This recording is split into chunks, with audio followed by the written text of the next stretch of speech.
Salam alaikum. Alors, on va voir dans cette vidéo la physiopathologie de l'insuffisance cardiaque.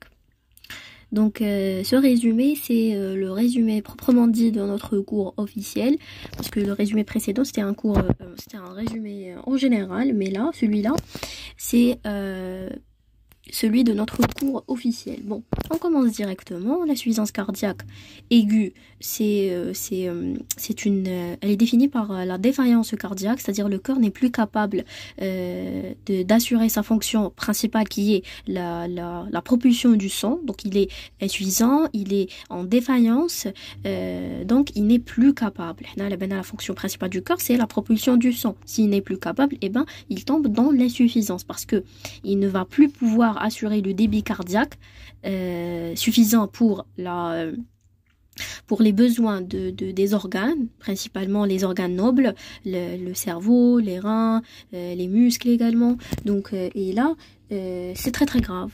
Voilà. Bon. Donc c'est le muscle cardiaque, il est faible, il est défaillant, il est rigide ou bien les deux. Soit il est faible ou rigide, soit les deux. C'est-à-dire il est faible et il est rigide en même temps. Donc il n'est pas capable d'éjecter le sang. Voilà, ce qui va provoquer une inadéquation entre la contraction et la dilatation. Voilà, donc il est faible, il est rigide, mais il assurer le remplissage, la relaxation, مكاش, la contraction liée à la systole, l'éjection, مكاش. Donc c'est ça. Donc c'est un muscle cardiaque faible et rigide. Donc on a deux types d'insuffisance cardiaque. Soit elle est chronique, donc le cœur, il a eu son temps pour s'adapter, l'organisme en total, il a eu son temps pour s'adapter, il y a eu une compensation. Et qu'est-ce qu'on va trouver? On va trouver surtout une dyspnée au repos, même au repos, due à l'œdème aigu pulmonaire, l'OAP. Un œdème aussi, œdème des membres inférieurs, une turgescence jugulaire, ça c'est les signes de l'insuffisance cardiaque droite lorsque ça touche le cœur droit. Et aussi on va trouver un ECG perturbé. Donc ça c'est l'insuffisance cardiaque chronique. Donc il y a eu une adaptation, voilà. Par contre, l'insuffisance cardiaque aiguë, et ça c'est plus grave, parce que tout ce qui est aigu c'est plus grave, parce que c'est brutal, parce que c'est sévère, voilà, et c'est une urgence, voilà. Ça se caractérise par l'OAP, l'œdème aigu pulmonaire. Lorsqu'il est aigu, et ben c'est grave, parce qu'il y a une congestion au niveau des poumons, mais une dyspnée, l'arrêt respiratoire, jusqu'à l'arrêt respiratoire, et donc ça c'est aigu, voilà. Même le choc cardiogénique, voilà. Donc ça c'est dû à l'insuffisance cardiaque aiguë. Donc bon, pour voir le schéma, pour parler, donc on a l'insuffisance cardiaque. Donc pour l'étude de cette physiopathologie de l'insuffisance cardiaque, on va prendre en considération la formule le débit cardiaque qui est égal au volume d'éjection systolique fois la fréquence cardiaque. Donc puisqu'il y a une diminution le débit cardiaque, donc on a une insuffisance cardiaque. L'insuffisance cardiaque, elle est due à la diminution du débit cardiaque. Cette diminution du débit cardiaque, elle est due soit à un problème le VES, c'est-à-dire le volume d'éjection systolique, ou bien la fréquence cardiaque, ou bien les deux, voilà. Donc voilà, on va étudier les anomalies de ces deux, c'est-à-dire en cas de problème la fréquence cardiaque. Donc le débit normal en ce qui concerne la fréquence lorsqu'elle est située entre 50 ou bien 50 on va dire, à 100 battements par minute, là le débit, il n'y a pas de problème. Mais lorsque la fréquence cardiaque elle dépasse 100 ou là elle est en dessous de 50, il y a une bradycardie ou là une tachycardie, les deux, il y a un problème. Le VES, on va voir que le VES, il dépend de trois choses. La précharge, la post-charge et la contractilité du cœur, l'inotropisme. Donc l'essentiel, la précharge, la post-charge et la contractilité. Il faut savoir que la précharge, ça concerne le retour veineux, voilà, bien le volume télédiastolique. Voilà, bon, je m'excuse. Donc c'est le volume télédiastolique. Et ça concerne aussi la précharge, c'est le retour veineux. يعني كي يكون عندي retour veineux حيكون عندي un remplissage. Le cœur لازم يكون عنده une compliance, يعني la capacité تاع les fibres musculaires à se dilater, à supporter avec le volume اللي يجي. Donc voilà, هذه la précharge.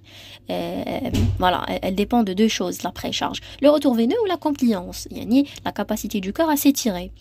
Ça c'est la précharge. La post-charge, bon, on est positive, la précharge, c'est positif, elle est positive, parce que elle va favoriser l'éjection, parce que Heidi volume, donc il va favoriser l'éjection. Voilà, remplissage après éjection. La post-charge, elle est négative, elle va s'opposer. Ce sont les forces qui vont s'opposer à l'éjection du sang. Voilà, la pression artériolaire. Une augmentation, une hypertension au niveau de l'artère pulmonaire ou l'aorte plutôt.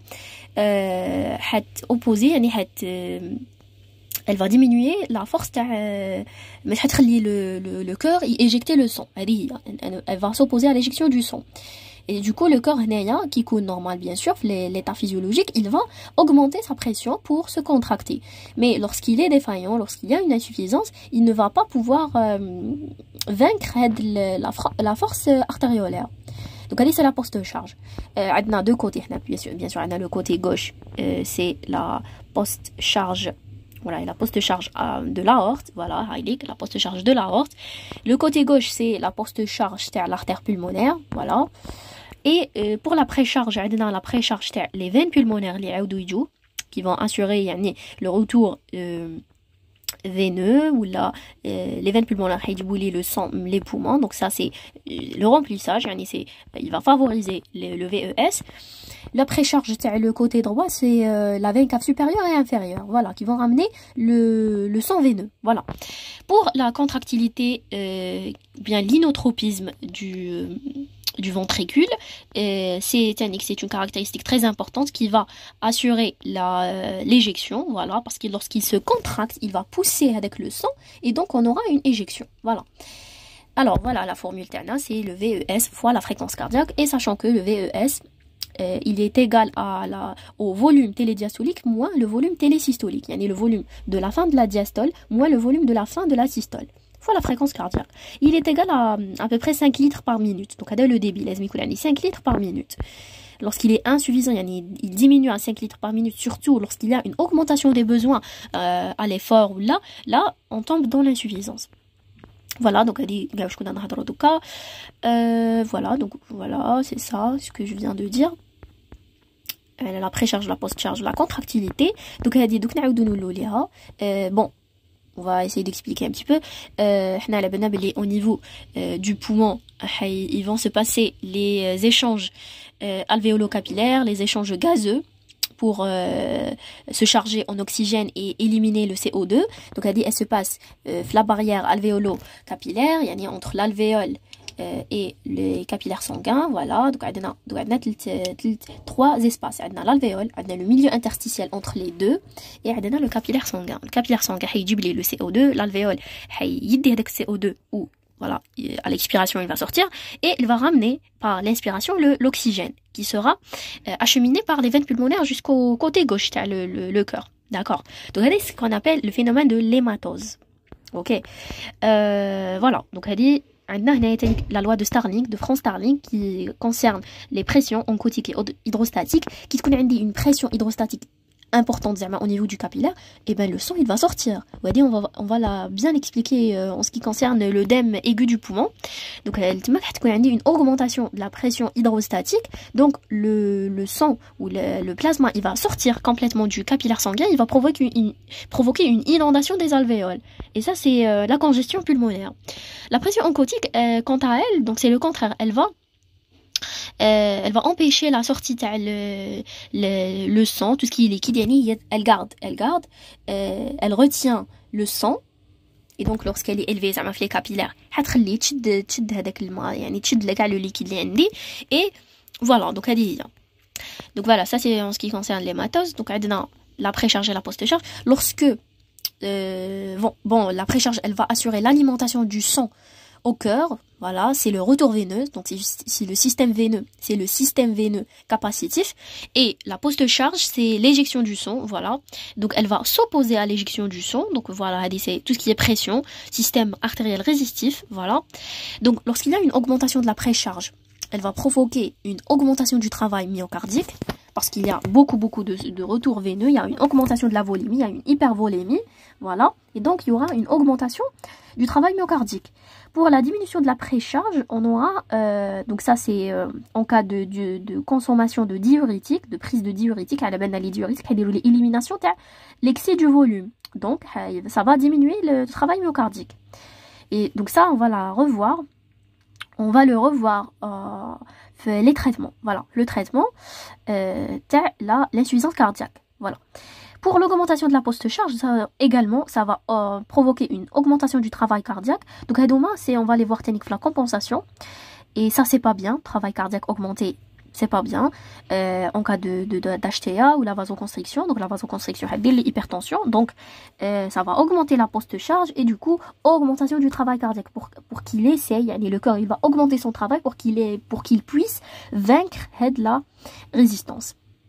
Diminution de la poste-charge en cas de vasodilatation par exemple, on a des diminutions dans le travail cardiaque. Donc voilà, on a pour voir les deux composantes, la précharge et la poste-charge. Voilà.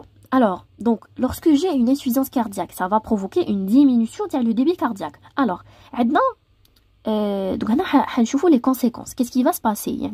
Les conséquences de cette diminution du débit cardiaque. Est-ce qu'on a une hypoperfusion, bien sûr. Bon.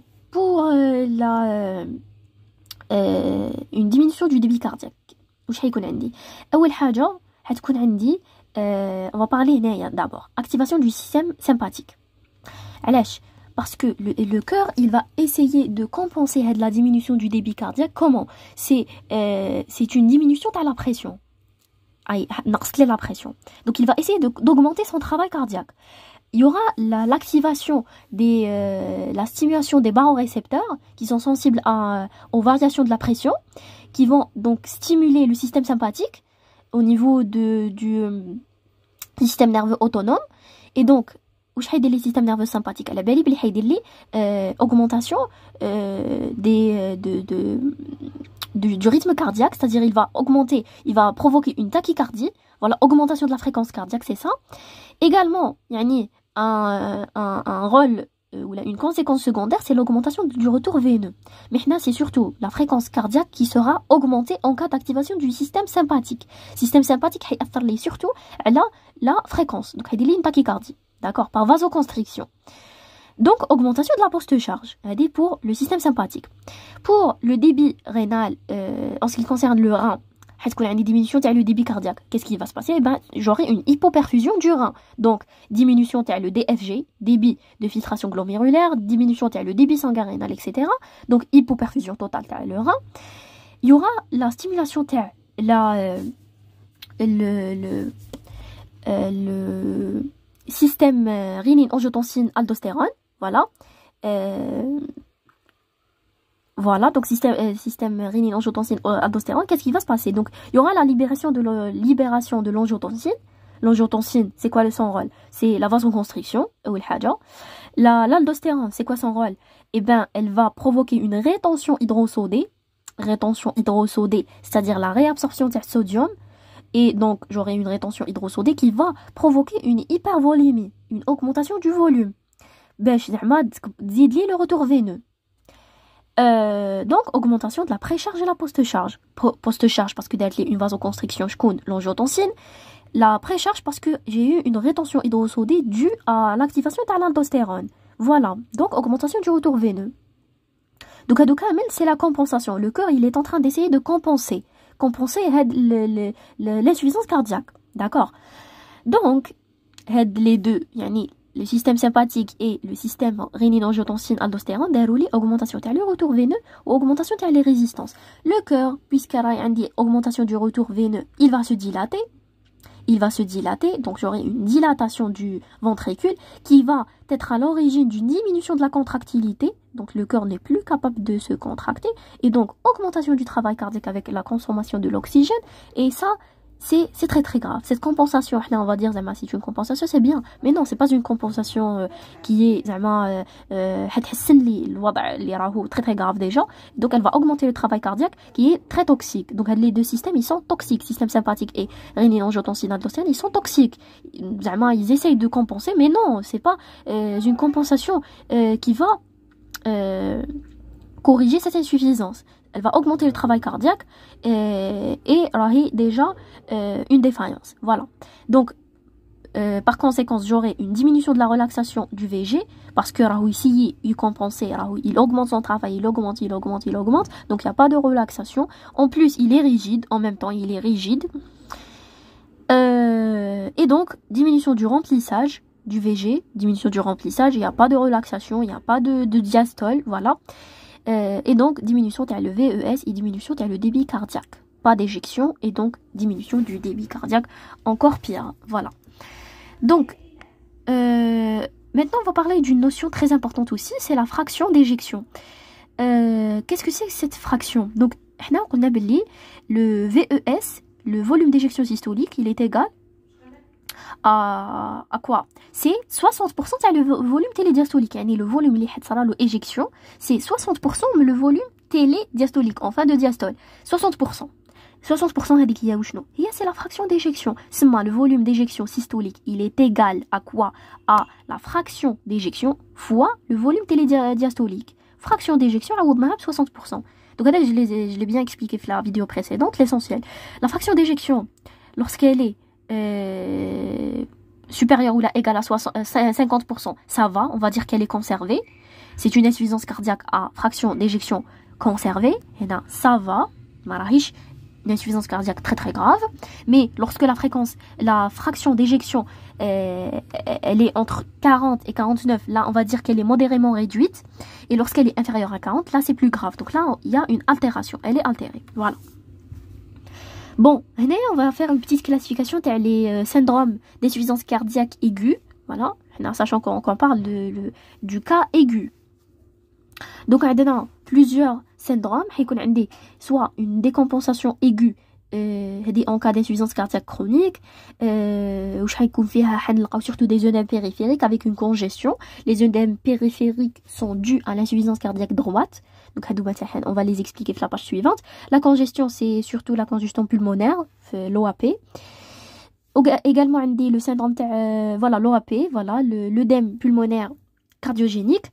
Qu'est-ce que je vais trouver comme signe? J'aurai une tachycardie, une orthopnée, des râles crépitants à l'auscultation et une hypoxémie parce que le poumon est inondé, il y a une inondation, donc il n'arrive pas à fonctionner correctement, donc il dublie l'oxygène, voilà, donc il y a une diminution de l'oxygène, il y a une hypoxie, une hypoxémie, une diminution de l'oxygène dans le sang. Insuffisance cardiaque aussi hypertensive, ça c'est l'insuffisance cardiaque due à une hypertension, voilà, donc on a des augmentations de la pression artérielle systolique, donc on a une insuffisance cardiaque par augmentation de la post-charge. On dit aussi le choc cardiogénique par diminution de la pression artérielle systolique, pardon. Donc là, j'aurai une hypoperfusion tissulaire, donc diminution de la pression artérielle systolique, il y a une hypoperfusion, il y a une diminution du débit aussi, donc j'aurai une oligurie, une anurie, donc hypoperfusion totale, t'as les tissus. Parmi les tissus, on a le rein qui ne va pas filtrer ou il ne va pas fonctionner correctement, donc on aura une oligurie avec une anurie. Donc c'est les syndromes d'insuffisance cardiaque aiguë. On a plusieurs syndromes, d'accord? On a la décompensation aiguë, on a l'œdème pulmonaire cardiogénique, on a l'insuffisance cardiaque hypertensive, on a le choc cardiogénique, on a l'insuffisance cardiaque droite isolée, c'est-à-dire lorsque ça touche le cœur droit, donc j'aurai un bas débit, pas de congestion pulmonaire, elle va surtout se caractériser par une turgescence jugulaire, une hépatomégalie douloureuse parce que c'est le côté droit des œdèmes périphériques, mais j'ai des congestions pulmonaires parce que le cœur droit n'est pas en rapport avec le poumon. C'est pas comme le cœur gauche. Le cœur gauche, lorsqu'il est touché par une insuffisance cardiaque, elle va surtout se voir au niveau des poumons parce que tu connais le reflux le sang كامل هيرجع لي au niveau de la membrane alvéolo capillaire. Donc j'aurai une augmentation de la pression hydrostatique et directement sortie avec le plasma ou le sang complètement, donc inondation des alvéoles. عندي aussi l'insuffisance cardiaque aiguë secondaire à un CA, c'est-à-dire un infarctus du myocarde. Qui يكون عندي infarctus du myocarde تانيك واش تكون عندي l'infarctus du myocarde, c'est dû à une sténose ou là une obstruction d'une artère coronaire et donc هتكون عندي une ischémie. Cette ischémie elle va provoquer par la suite une nécrose et donc la nécrose elle va toucher le myocarde, le côté un territoire précis et donc une insuffisance cardiaque avec le côté il ne va pas fonctionner, donc il ne va pas se contracter ou il ne va pas fonctionner tout simplement. Donc une insuffisance cardiaque aiguë, voilà, en cas d'IDM. Donc c'est parmi les complications de l'infarctus du myocarde, l'insuffisance cardiaque aiguë secondaire. Bon, c'est également on va parler de l'insuffisance cardiaque عندنا droite وعندنا gauche, mais تقدر تكون عندي global aussi, les deux, يعني mixte, l'association des deux. Bon, lorsque ça concerne le côté droit, les signes اللي حنلقاوهم une hépatalgie d'effort, une congestion hépatique, parce que حنايا على بالنا باللي le côté droit واش فيه le cœur droit عندنا oreillette droite et ventricule droit. L'oreillette droite elle est en rapport directement avec la veine cave supérieure et inférieure. La veine cave supérieure fera directement les veines jugulaires. La veine cave inférieure, elle est directement en rapport avec le foie, voilà. Donc, كاع les signes اللي حنشوفوهم حيكونوا هنا يعني متركزين لهنايا le foie et les veines jugulaires. Donc حتكون عندي une hépatalgie d'effort, يعني تانيك augmentation تاع la pression au niveau du foie, حيكون عندي بزاف معمر بالدم, voilà, une congestion hépatique, on peut dire. Et علاش elle est douloureuse, donc elle est douloureuse aussi. Bon, je sais pas mentionner ici, mais elle est douloureuse parce que l'augmentation avec le volume, l'hypervolémie, donc au niveau du foie, yani augmentation de la pression, elle va comprimer les nerfs le foie et donc j'aurai une hépatalgie douloureuse qui va hépatalgie, voilà, déjà algie c'est une douleur, voilà, hépatalgie douloureuse et donc une hépatomégalie, voilà, hépatomégalie, hépatalgie d'effort. Hépatalgie c'est une douleur, t'as le foie. Hépatomégalie c'est une augmentation du volume du foie et on va le palper tout simplement, et on va le palper, on va trouver, on va le comprimer, avec le reflux turgescence jugulaire, yani le reflux hépato-jugulaire, yani on va palper le foie, on va le comprimer au niveau de l'hypocondre droit, le retour veineux les veines jugulaires, voilà. Turgescence jugulaire, reflux hépato-jugulaire, hépatomégalie, une ascite aussi, présence de liquide au niveau de l'abdomen et œdème des membres inférieurs. Voilà, les membres inférieurs. Voilà. Voilà, donc c'est la capacité du volume du VD, le ventricule droit, à éjecter le sang. Donc il y a avec le sang, mais le ventricule y assurer sa fonction et donc le sang il va revenir en arrière, donc il joue à l'oreille droite, ensuite les veines caves supérieures et inférieures et donc par la suite les signes. Voilà, donc voilà, c'est la diminution de la pression du remplissage du voilà. Donc pour l'insuffisance cardiaque gauche, les signes c'est l'incapacité du VG à assurer un débit systémique suffisant. Donc le ventricule gauche n'est plus capable à éjecter le sang vers l'aorte. Donc le sang il va stagner au niveau du VG. Donc on a une dilatation TAO. Ensuite avec le sang il va revenir retour. Voilà, c'est le retour le sang vers l'oreillette gauche. Ensuite les veines pulmonaires et jusqu'au poumon où on va trouver une congestion pulmonaire, c'est l'œdème aigu pulmonaire. Voilà. Donc en cas d'insuffisance cardiaque globale, c'est-à-dire les deux, droite et gauche, donc est-ce qu'on a dit des signes de gravité, c'est plus grave. Voilà, il y a les signes surtout on va trouver une tachypnée ou là une bradypnée, que ce soit hadi ou la hadi, des signes de lutte, des signes d'hypoxémie et des signes d'hypercapnie. Voilà. Alors, les signes paracliniques, donc pour confirmer, toujours, on va faire les examens complémentaires. Donc, on a le CG, le radio de thorax et l'écho-cœur. On a également la biologie. C'est pas mentionné, mais on peut faire technique le dosage le BMP et le pro-BMP ou la NT-BMP et le BMP هادوما وين يكونوا الى لقيتهم élevés معناتها effectivement il y a une insuffisance cardiaque. Bon, c'est pas زعما en priorité هادو les BMP comme la biologie, c'est pas en priorité parce que وعلاش يكون عندي la sécrétion تاع le BMP, et ben c'est dû à la dilatation. Lorsque le ventricule il se dilate, les fibres musculaires se dilatent, ils vont sécréter le BMP. Voilà.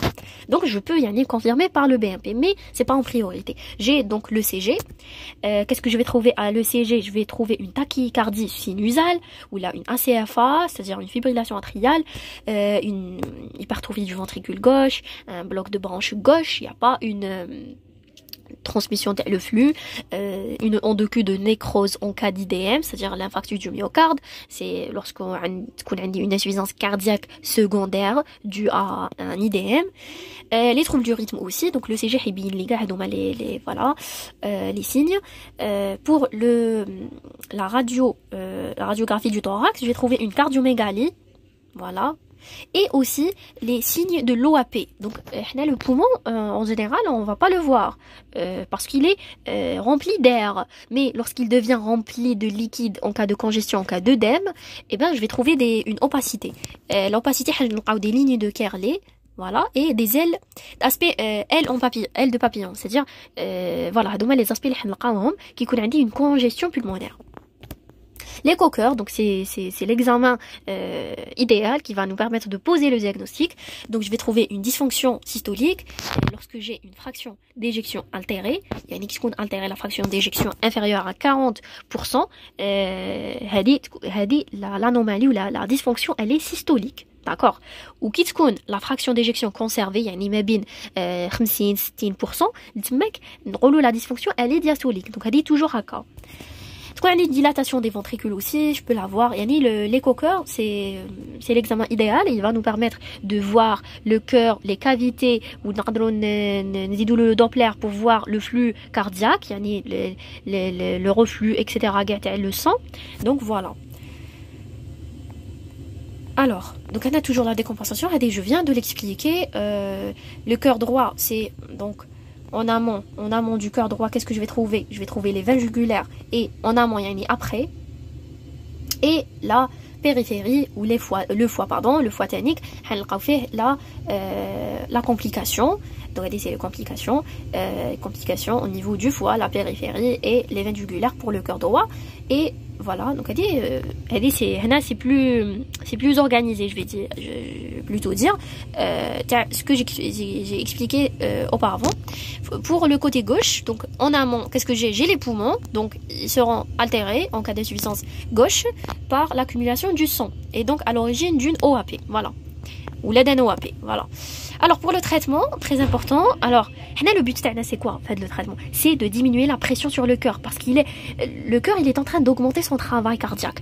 Le cœur il essaye de compenser et d'augmenter son travail. Donc on va diminuer la pression pour le soulager, bien sûr. Donc انا عندي ثلاث حاجات, عندي pré-charge, post-charge et contractilité. هاد ثلاث حاجات هما je vais essayer de les améliorer parce que هما اللي راهم متحكمين لي في le débit. Donc voilà, parce que le débit cardiaque il est en fonction de ces trois: pré-charge, post-charge et contractilité. Pour la pré-charge et la post-charge, qui mèche la compensation, alors on va augmenter le retour veineux, système rénine-angiotensine, le système sympathique, il va augmenter la post-charge, etc. Donc je vais essayer de les diminuer, le traitement TI. Pour la contractilité, je vais essayer de l'améliorer. L'inotropie positif parce que le cœur il a perdu sa contractilité parce qu'il est dilaté. Voilà, il y a une hypertrophie, il y a une dilatation parce que il y a une stagnation du sang, il y a une stagnation du liquide. Le cœur ne peut plus éjecter le sang. Voilà. Donc la conduite à tenir, comment on va faire les étapes? Parce que c'est des cas les urgences, d'accord? Donc c'est il faut éliminer bien sûr en priorité les urgences vitales, l'état de choc et le SCA, le syndrome coronarien aigu, l'infarctus du myocarde. SCA, c'est l'infarctus du myocarde. Donc je vais éliminer tout d'abord les deux urgences vitales. Ensuite, je vais chercher les critères de gravité à l'insuffisance cardiaque. Je vais voir est-ce qu'il y a une détresse respiratoire, parce que la détresse respiratoire elle est due à l'œdème aigu pulmonaire, et je vais voir aussi l'instabilité hémodynamique. Donc si je vais trouver les deux, l'instabilité hémodynamique, il y a une arythmie, il y a soit une augmentation de la tension artérielle, une hypertension artérielle, ou là une hypotension, voilà. Donc je vais voir les deux, les critères de gravité, voilà, les signes de gravité. Ensuite, je vais confirmer avec l'examen complémentaire pour confirmer, mais effectivement, il s'agit d'une insuffisance cardiaque. Et à la fin, je vais commencer ma prise en charge, la prise en charge thérapeutique. Donc, selon l'étiologie, bien sûr, je vais corriger chaque étiologie. Donc voilà, il y a la conduite à tenir devant une insuffisance cardiaque ou là devant une urgence. Il y a en général une urgence. Je vais tout d'abord éliminer les urgences vitales, directement le mot. Ensuite, je vais voir les critères de gravité de l'insuffisance cardiaque, des détresses, etc. Et à la fin, je vais avant, je vais confirmer par les examens complémentaires, bien sûr, ECG, radio, échographie. Et enfin, je vais commencer mon traitement. Alors le traitement, donc une oxygénothérapie parce que j'ai une détresse respiratoire par une sonde nasale ou là une IOT, c'est-à-dire une intubation orotrachiale ou là une ventilation totale. Je vais donner des dérivés nitrés pour diminuer la précharge et la post-charge pour augmenter voilà le VES. Je vais donner des inhibiteurs calciques, les inhibiteurs calciques, des alpha-bloquants ou des bêta-bloquants, les inhibiteurs de l'enzyme de conversion, voilà, en cas d'insuffisance cardiaque, voilà, hypertensive, pour diminuer la tension, voilà, pour aussi dilater les vaisseaux, parce qu'il y a une hypertension, il y a une vasoconstriction, donc moi je vais la corriger par en dilatant les vaisseaux. Je vais donner les diurétiques. Pourquoi? Pour diminuer la volémie, parce qu'il y a une augmentation de le retour veineux par rétention hydrosodée due à la sécrétion de l'aldostérone. Donc, je vais donner des diurétiques pour diminuer la congestion aussi pulmonaire, l'inondation, les alvéoles et la volémie. Et je vais donner aussi des inotropes pour corriger le choc cardiogénique et surtout pour corriger la contractilité du cœur. Parce qu'il est rigide, il n'arrive pas à éjecter, il n'arrive pas à se contracter. Donc, je vais donner des inotropes. Voilà. Donc, c'est ma prise thérapeutique. Et même la vidéo précédente, je les ai bien expliquées. Si vous voulez encore voir ça. Donc, voilà. Voilà, Hadiya pour l'insuffisance cardiaque.